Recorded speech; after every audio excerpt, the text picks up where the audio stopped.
All right. Well, unfortunately, Cloud9 has just been eliminated from MSI by Gen G. I'm joined right now by Zven, moments after the match, with coverage brought to you by OnePlus. Zven, I know it was a really rough series for you guys. Uh, what do you think were the factors that led to the loss? I think there's too many factors to make a list, but the Iron team plays every champion in every role, so we go into some of the games with a draft disadvantage, and then the comps we have, if we're behind 1,000 gold 8 minutes, we can't play. We have a comp where Kha'Zix can solo kill everyone on team comp. We have a comp where one hook and blitzcrank kills someone. So then once we're behind the early game, because of whatever reasons, laning mistakes or getting caught or whatever, 1v1 2-2s, we just can't win. So I feel like it's hard to win because you go over all the drafts and you're like, this one is not a bad draft, but we can't play it. Or like, oh, this draft is pretty bad, but it's our best champions in every role. It's hard to explain, but I think there's just too many different things. But I think Gen G plays really well with my head, and it felt like every game before 8 minutes, the game was already about 10 minutes, the game was already kaput. Around first Herald, we already lost every game, it felt like, so, yeah.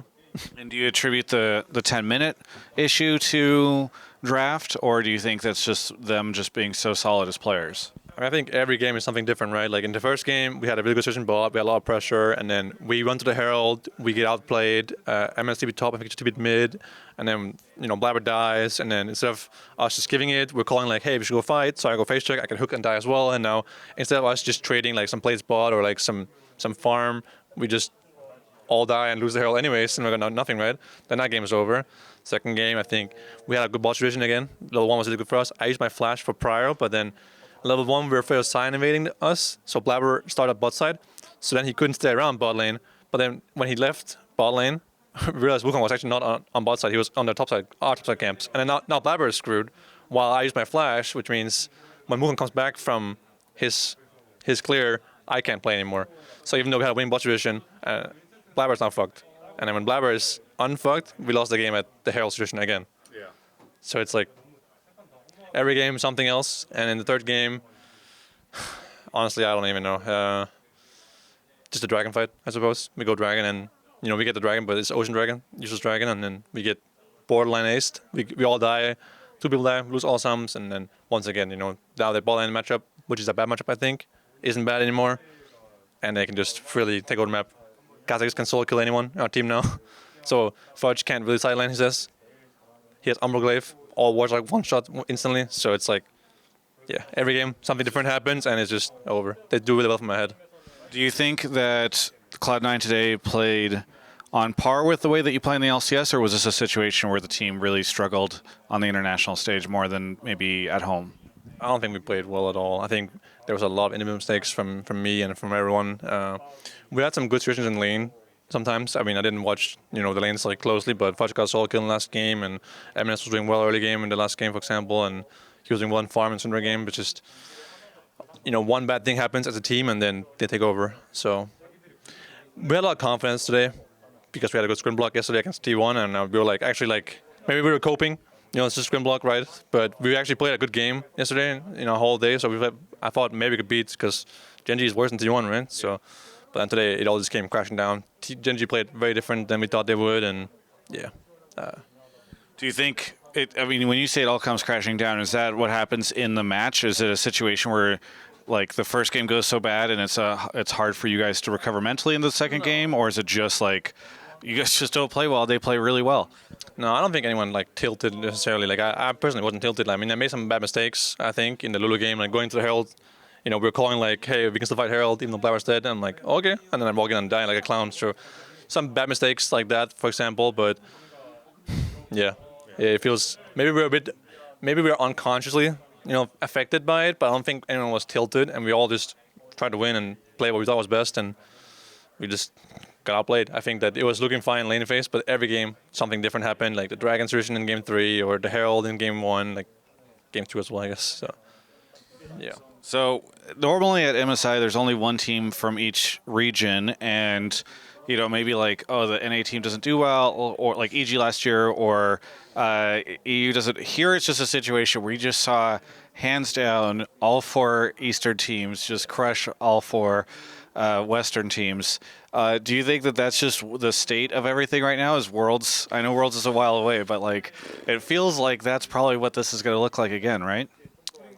Yeah, I mean, it's hard to say otherwise. G2 looked okay against BLG, but BLG made a lot of uncharacteristic mistakes. Like they threw, I think, a goal lead in that one game, and the Elk moment. But G2 could actually have won, 2 games against BLG, so they looked okay, I suppose. I think we improved a lot during the tournament. I feel like if we could practice against these teams for like, a whole split, it would be different. But that's maybe just cope as well. So yeah, it feels like the gap is quite huge these days, and Gen G is not even the best team in this tournament. Team 1 and JG are way better. So I think it would look different if you saw like G2 against JG or something, or T1, So G2 can be happy with their 2 wins, I guess. They're the only 2 wins of the whole West against the East. So Golden Guardians took a game off BLG. yeah, it's true in the playing stage. Yeah. I mean, we got to save our one victory. We gotta stick to it, even though it's only in the play-ins. We take those, I guess. Yes. We take anything we can these days. All right. So you guys now head back home. LCS starts really quickly in like, I don't know, 10 days or something. I mean, it's just a little bit less than that.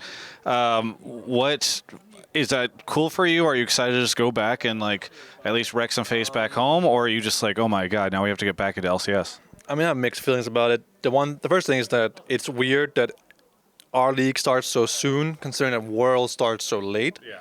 So I heard we'll have like a 2-month period between our finals and World start. Yeah. So if we win, let's say we win finals, right? We have like a 2-month break before finals.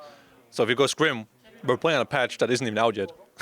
So we're like not even like practicing for anything. We're just playing the game to practice, right? So that's weird. And then for the start of summer split, we'll be late because I've been banning Melio the whole last 2 months because it wasn't enabled in MSI. So meanwhile, people like, I don't know, Koji or Vulcan have been playing Melio every day of their lives, and they've been Scrim right now. I heard Scrim started last week in LCS or something like that.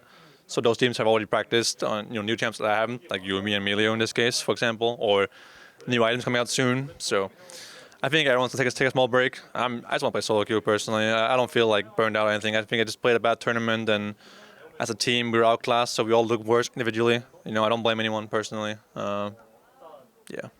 Are you going to stay in Europe for a couple days, or are you straight back to LA? I mean, what day is it today? 17th? Yeah.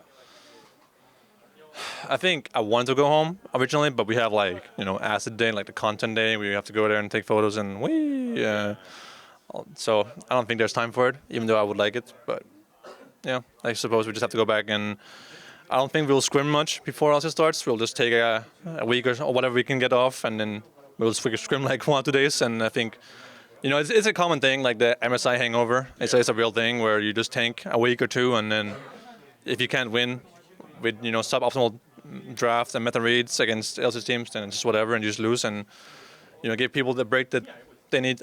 Personally, I'm good to just go on and scrim tomorrow if that's what we wanted. I feel good. I just wish we could have shown a better performance. I really think we had more to show than this. I felt like scrimming against the Asian teams, we were improving every day, and I felt like I was improving a lot. So I'm sad that we couldn't show like at least something, because I felt like we were much better than this. So it just sucks to disappoint the fans. Well, I know we're running out of time, unfortunately. Is there anything that you want to say to anybody out there? Yeah, well, apologizing for losing at Worlds or MSI. It's getting a bit boring, so. But I don't have anything else to say. I'm sorry to fans for being so embarrassing. I felt like C9 could have easily shown, a better performance, at least put up a fight like G2 did, for example. Or go out with a bang at least, but we just showed like this shit, whatever that was. So. Well, again, thank you so much for the interview. Looking forward to seeing you back at the LCS, where you guys will have a hangover, and then you'll be stomping people again. It'll be great. Yeah, we can go back to LCS and stomp some people, and then Ego, and then we'll see what happens at Worlds.